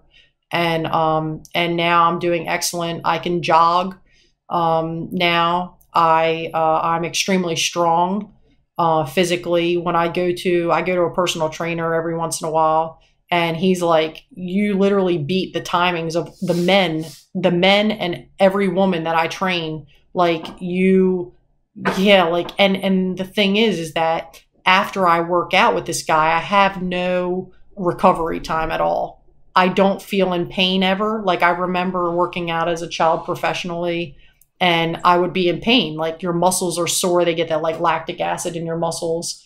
I never feel that at all anymore. Only if in the beginning when I ate overt fats. As soon as I ate an overt fat, the day after or the 2 days after I would train, the pain would come from the training. So I'm not a fan of overt fats. You'll probably see that a lot in my group. I'll tell people to avoid them because I don't think they're necessary. I don't think they're that natural.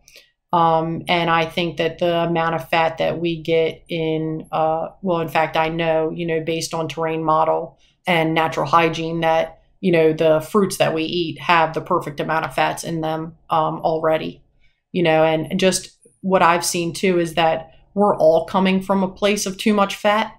All of our diets had too much fat in it. Yes, I loved French fries and I loved fried things, so I had a lot of too much fat. But even the normal diets, even a vegan diet, when you are ingesting too much complex carbohydrates, grains, that gets turned to fat in your liver. So anything excess that your body is not utilizing, which the body needs very little, to sustain itself. When you are putting excess in your body that it cannot, that is not being processed and utilized, it's turning to excess fat in your liver. So on top of us eating excess fat in our diet to begin with, you're getting that from your grains and your everything else as well. So when I do eat overt fat now, it's a real drain on me. So it's not worth it to me at all, even to eat it in the point that would put me to 80-10-10.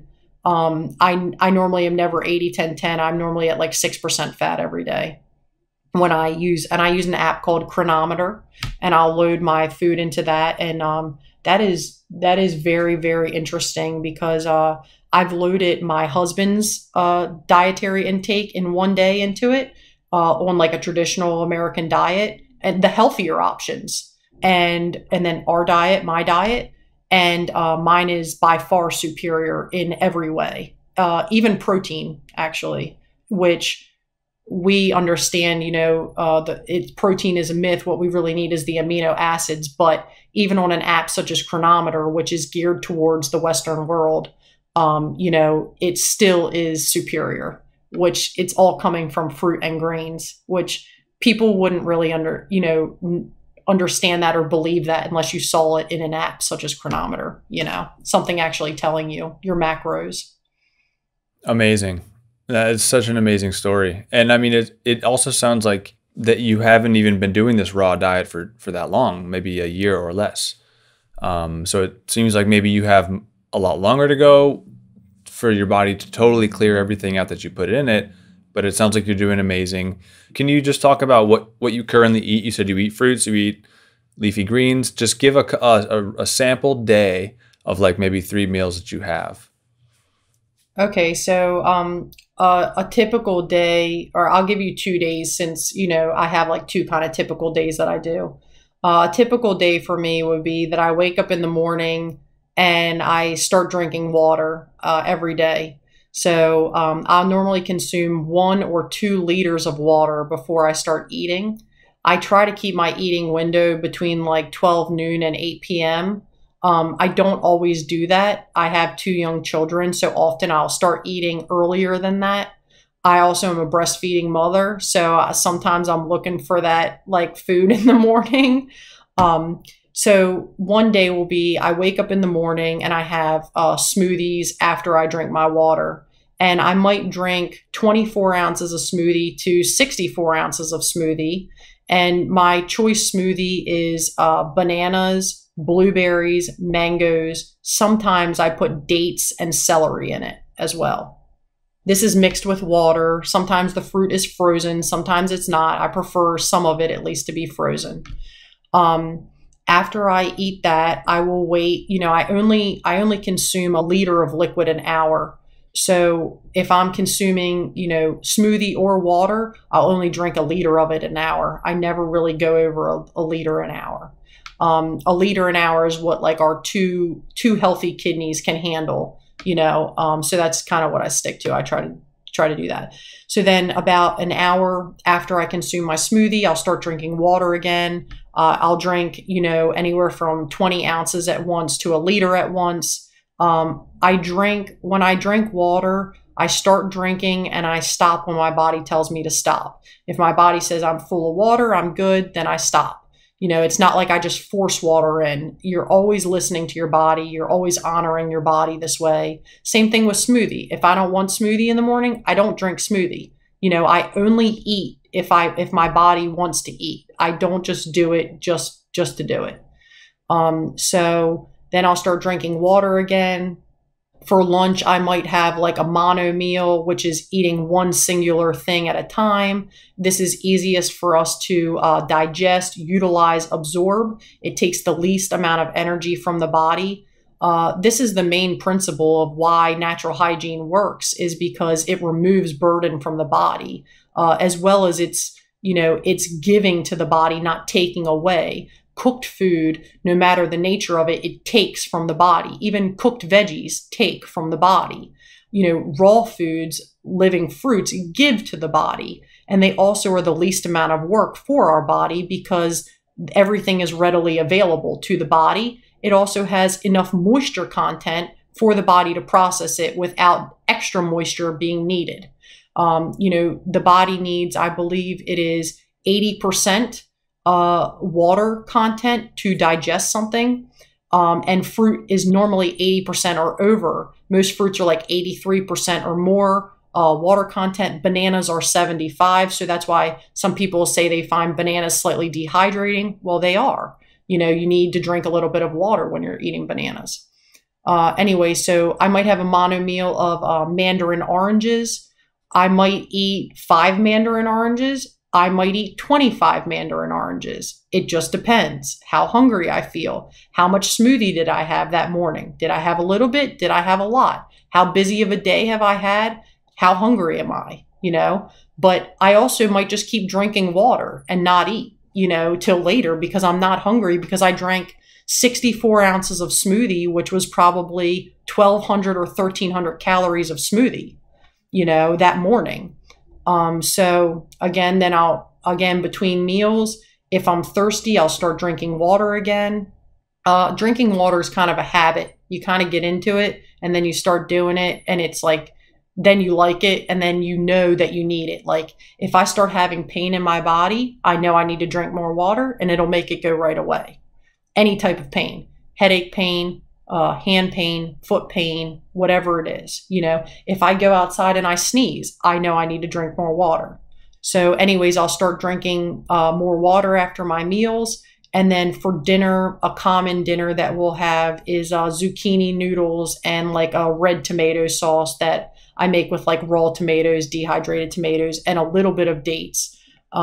It's slightly improper. It is improper combining because I'm combining acid fruits with sweet fruits that are, that's two opposite ends of the chemistry that you're putting together. It takes two different actions from the body to act on. But we do have that, often. And then after I'm done my dinner, which is a large serving of zucchini noodles. Again, it doesn't have to be. I'm not going to eat more than I need to, but you can eat a lot on this diet and you don't feel, even if I eat a family-sized salad bowl serving of zucchini noodles with tomato sauce, which I commonly do, this bowl probably weighs 5 or 6 pounds that I'm about to eat. I eat it. It takes me about an hour to eat it. I eat it. I do not feel full or sick at all the way I would off of a normal Western served meal in a restaurant, ever. And I feel fantastic. And my energy is amazing. Like right now, we're doing this podcast. It's quite late. You know what I mean? But like, I still have amazing energy. Now, is it so much so that when I go lay my head down in 15 minutes, I won't fall right to sleep? No. And that's another thing I noticed is I fall right to sleep and I wake up much easier. During the night, I wake up sometimes if I drink a lot at night, which after my dinner, an hour later, I'm going to start drinking water again. And I'm probably going to drink 2 more liters of water before I go to bed at night to make it like a gallon or well over a gallon that day. At night, I might get up 3 or 4 times in the middle of the night to go pee. I do not have an issue going back to sleep at all. And I wake up feeling way better than I ever have in my entire life. My life has been extreme. I've lived it in extremes and I've definitely felt the consequences. And now, the awesome, relief that, just life changing. It's just, I wish everybody could experience the way I feel now. And also just the happiness I do with eating this way. I never want other food. I love eating fruit. I'm never bored. I completely enjoy it. It's like, it's so fulfilling. And so sorry to go on and on. No, that's amazing. I think actually this is a good place to wrap up. Alexandra, thank you so much for sharing your story. It was really illuminating. And I hope people will hear this and know that there is hope for them with whatever they're facing, and that we have the power to change. We have the power to take health into our own hands, that we have the decision of what we eat, what we put into our mouth every single day, multiple times a day. And so I commend you for your strength through this whole journey. It didn't sound very easy, but it sounds like you found the right thing for you, and that it's going to continue to be a journey. But I'm just very happy for you where you're at. And I really thank you for sharing your story today, Alexandra. Thank you very much for what you're doing and for being part of this. And I also just want to add that it's not, just the food that is helping me heal. The food is appropriate and it's allowing my body to heal itself, but it's also the rest that I'm getting and the water that I'm drinking. And that is that it's all the things that is allowing my body to heal itself. The feeling is amazing, and I wish this for everyone and anybody listening. If you're not sure, just try and just keep trying and try really hard and don't give up, because you are worth it. And there is a feeling that you can't imagine exists for you if you just don't give up on yourself and you just keep doing it for yourself, and like, we're here to support you. I'm sure Seth will tell you different groups. I don't know if he wants me to share mine. But there's, I have a hygienic human diet group. There's lots of different groups that are willing to give support, and just be there for one another. And, and and read the books, look into natural hygiene books and the life science course by T.C. Fry. And yeah, you'll find everything you need to empower you. And, it's a large community. I would never have realized that it was hundreds of thousands of people that are on the same journey that I am, for whatever their reasons are. It's all the same, and everybody's getting better. So yeah, thank you for doing what you're doing. I hope it reaches a lot of people and helps. Me too. And thank you again. This has been great.